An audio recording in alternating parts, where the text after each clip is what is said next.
A very warm welcome to my dear friends and respected teachers.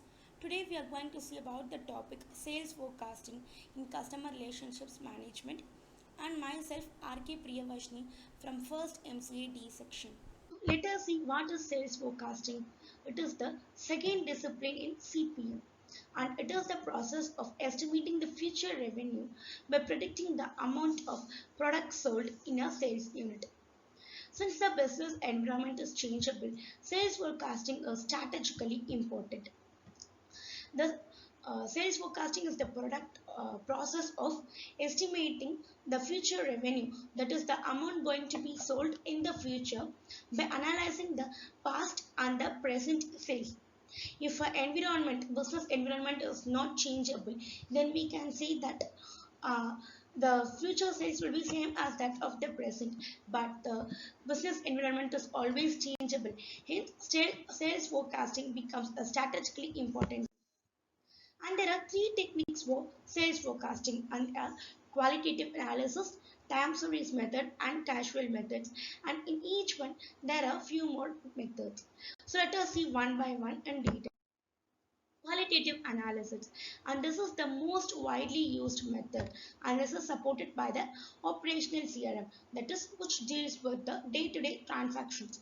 So the first method is the customer surveys method, and this is done by asking the customers to give an opinion on what they are likely to buy in the forecasting method.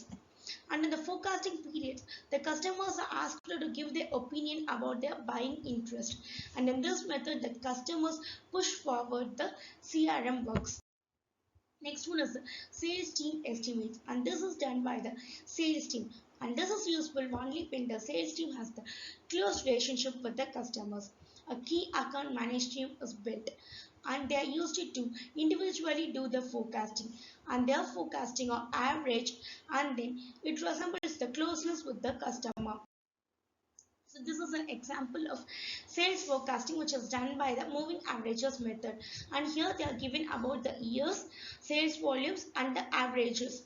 So the sales volumes are calculated for the first 2 years, which consists of 4,830 and 4,930, and this average is 4,880. In the same way, 4 years average is also calculated. And the next one is the time series method.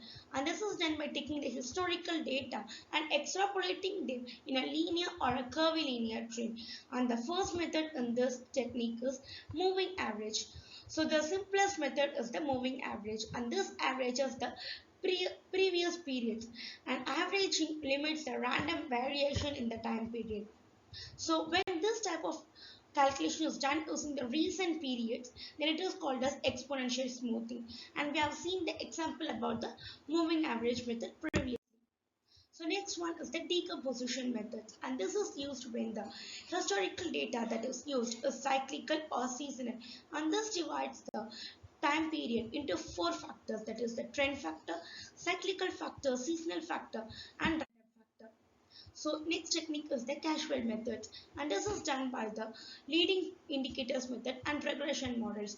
Leading indicators, and this is used to predict the future sales by using indicators. Indicators or leading indicators can be seen as a contemporary activity that will indicate the occurrence of the other activity in the future. So next one is the regression models. And this regression models works by applying data on a number of predictor variables to estimate the future demand. And this regression model can be seen as extension of the leading indicators. And the value being predicted is called the dependent variable. And the variables that are used as predictors are called the independent variables.